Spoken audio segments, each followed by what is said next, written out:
te voy a hablar de la Corte Penal. Yo consigné 1.693 elementos probatorios. ¿En qué consisten estos elementos probatorios? ¿Qué es lo que hay que probar ante la Corte Penal Internacional? No probar, porque yo no tengo en este momento la carga de la prueba. Yo presenté evidencias, porque quien va a practicar las diligencias de investigación para determinar si son pruebas, o quien tiene la carga de la prueba en este caso es la Corte Penal.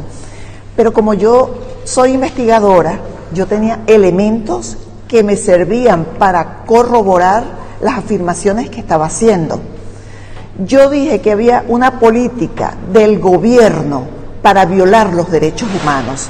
Una política, tú tienes que demostrar que hay una serie de conductas que el gobierno ha tomado y que demuestran que no es que son hechos aislados lo que ha ocurrido, sino que es sistemático, permanente, continuo. Por ejemplo, la resolución 8610, que fue una resolución emitida por el Ministerio de la Defensa, donde militarizan la seguridad ciudadana, además que autorizan el uso de armas de fuego en las manifestaciones. Esa resolución es de enero de 2015. Eso fue uno de los instrumentos jurídicos que yo consigné. Ahí está la prueba de que el gobierno ordena utilizar armas de fuego en las manifestaciones y militarizar la seguridad ciudadana. Consigné dos planes de seguridad ciudadana, que es el Plan Zamora y el Plan Rondón. El Plan Rondón, por ejemplo, dice, la seguridad ciudadana corresponde al ejército, y en el marco de la seguridad ciudadana, el ejército debe perseguir al enemigo. O sea, imagínate ese concepto, perseguir al enemigo, es decir, que el ciudadano es un enemigo, hay que perseguirlo, acosarlo y aniquilarlo. O sea, como que si fuera un objetivo militar.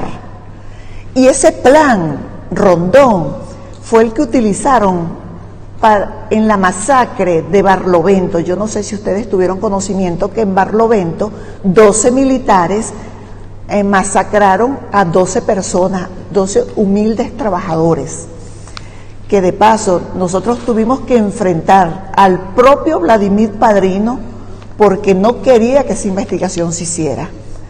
Logramos determinar la responsabilidad de 12 militares, pero fue enfrentando al gobierno que lo hicimos. Entonces, nosotros consignamos ese plan, y el Plan Zamora anda en esa misma onda. Consignamos sentencias del Tribunal Supremo de Justicia que ratifican que no es posible que haya justicia en Venezuela, porque nosotros pedíamos imputar a un ministro por violación a los derechos humanos, y el Tribunal Supremo de Justicia dictaba una sentencia que yo estaba haciendo una persecución política, por ejemplo, contra el militar que yo pretendía imputar. Nosotros citamos para imputar al conductor de una tanqueta, yo no sé si lo vieron porque ese video recorrió el mundo. Estaban los manifestantes y el conductor de la tanqueta le pasó por encima a uno de los muchachos. Citamos para imputar al conductor de la tanqueta, y el Tribunal Supremo de Justicia dijo que yo le estaba violando los derechos humanos al conductor de la tanqueta. O sea que la víctima no era el muchacho atropellado y a los que atropelló, era el conductor de la tanqueta. Y conductas como esa, pero además nosotros consignamos, por ejemplo, creo que fue 279, no recuerdo el número, pero más de 200 protocolos de autopsia. Es decir, de las personas fallecidas, yo digo que se ejecutaron durante 2015, 2016 y junio de 2017, mayo de 2017, se ejecutaron más de 8.000 personas, 8.700 y algo más, fueron ejecutados por los cuerpos de seguridad del Estado, y que en el marco de un operativo llamado OLP, Operativo para la Liberación del Pueblo, fueron ejecutados 505 personas. De todo ese universo de ejecutados, nosotros escogimos un número de autopsias, de protocolos de autopsia, que determinan las causas de la muerte y sobre todo los impactos de proyectiles que fueron de arriba hacia abajo, ascendente, lo que hace presumir que la persona que disparó estaba en posición de poder en cuanto a la víctima, los impactos en zonas letales. Asimismo, nosotros consignamos las experticias balísticas, donde se determina que determinados proyectiles fueron los causantes de la muerte de la persona que denunciamos que había sido ejecutada, que hubo modificación en los proyectiles para hacerlos más letales y sustraerse de la investigación en el caso de que se produjera una investigación. Por ejemplo, incorporar metras u otros objetos metálicos para hacerlos más letales, y es difícil la identificación. Consignamos trayectorias balísticas, levantamiento planimétrico, la inspección del sitio del suceso, o sea, en total 1.693 elementos probatorios, lo que facilita un poco la investigación, y que hasta ahora todas las denuncias que se han presentado respecto a Venezuela ante la Corte Penal Internacional no tienen este cúmulo de elementos que sirven de orientación, de guía a la fiscal en el caso de que inicie la investigación. También me preguntas sobre, señalas que yo serví al gobierno. No, yo serví a mi país. Bueno, a lo mejor no fue así. Bueno, pero quiero decirte que yo soy una servidora pública. Yo servía a mi país con mucho orgullo, he servido a mi país. Y como servidora pública siempre he vigilado mis propias actuaciones, porque uno no debe predicar con la palabra, debe predicar es con las acciones. Y en ese sentido yo siempre mantuve la misma actitud frente a los atropellos del gobierno contra los ciudadanos. Recuerdo ahora en el 2010, con ocasión a distintas actuaciones policiales, yo salí públicamente y denuncié, siendo fiscal, denuncié la actuación policial de ese momento, que eso trajo como consecuencia que se creara ahí una comisión para crear un plan de seguridad ciudadana que abordaba la prevención como forma de evitar la comisión de hechos punibles. Bueno, y eso generó toda una matriz de opinión para esa oportunidad. Pero concretamente en los últimos años yo fui una fuerte cuestionadora de las políticas implementadas por el gobierno para controlar para el control de la seguridad ciudadana, para la implementación de las políticas de seguridad ciudadana, cómo fueron abordados los distintos planes operativos, que más que planes operativos eran verdaderos operativos para violar los derechos humanos, para mantener una política sistemática de violación a los derechos humanos. Entonces, te reitero, yo he sido servidora pública y soy una servidora pública y orgullosa de haber servido a mi país. Antonieta Jurado, del Nacional. Hola, doctora, bienvenida. Gracias, Antonieta. Puede ser perfecto. Ayer está en la Palestra Internacional, Tarek Pires, su cartera internacional, que piensa sobre eso. Y el segundo, ¿cuándo se demostrará lo de derechos y de trabajo? Usted entregó las pruebas.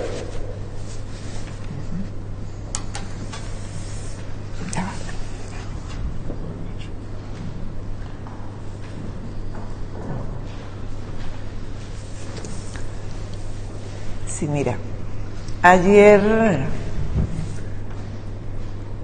eso que dijo ayer Tarek Aizami, yo creo que confirma lo que yo vengo diciendo. ¿Por qué lo confirma? Porque yo vengo diciendo que el gobierno en Venezuela no hay separación de poderes, que en Venezuela no hay instituciones, que no hay democracia, no hay libertades.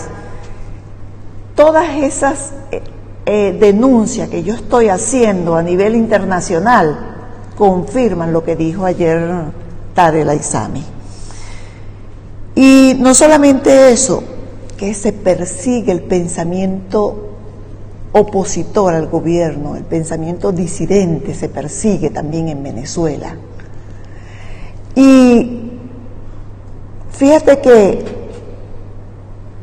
todos esos escombros de instituciones que quedan, quien le da la instrucción es el Ejecutivo. Y ayer Tarek El-Aissami, desde una ilegítima institución, le dio una orden al legítimo Ministerio Público para que el ilegítimo Tribunal Supremo de Justicia pidiera una orden de captura internacional, que oficiaran a Interpol para que pidiera me incorporaran en el alerta roja. Yo le voy a mandar un reto, le hago un reto a los Tarek, a los dos Tarek, que vayan, si son tan valientes, que ellos mismos vayan a Interpol, que yo los espero en la puerta de Interpol, para que allá personalmente pidan ellos el alerta roja de Interpol, para ver quiénes van a ser los aprendidos, quiénes van a ser los privados de libertad y contra quién es que van a ejercer las acciones. Yo los espero en la puerta de Interpol. Entonces, es una muestra más de lo que está pasando en Venezuela, que el Ejecutivo es el que da las órdenes, no hay justicia en Venezuela. El Ejecutivo es el que le dice al Ministerio Público, a la Defensoría, a la Contraloría, levanten un expediente, y eso es lo que van a hacer, sembrar pruebas, fabricar pruebas, construir un expediente, porque ayer sencillamente porque se le ocurrió a él decir, pídale la privativa, ¿con qué elementos de prueba, sobre qué base? ¿Cuáles son los hechos constitutivos de delito que se señalan en mi contra? No, él se le ocurrió, por cuanto se sienten acorralados, porque la sociedad civil los tiene acorralados, los venezolanos los tienen acorralados, no solamente los que están, la diáspora, sino también los que están dentro de Venezuela, porque no tienen capacidad de respuesta, de responderle a la población que qué ha pasado con los alimentos, con la salud, con la educación, con la seguridad, con el derecho a estar informado. Entonces, de verdad que agradezco que hayan hecho eso, porque bueno, ahí está la prueba. Esa es la prueba de que no hay libertades en Venezuela y que no hay independencia de poderes y que el Ejecutivo es el que ha venido haciendo lo que quiere con los venezolanos.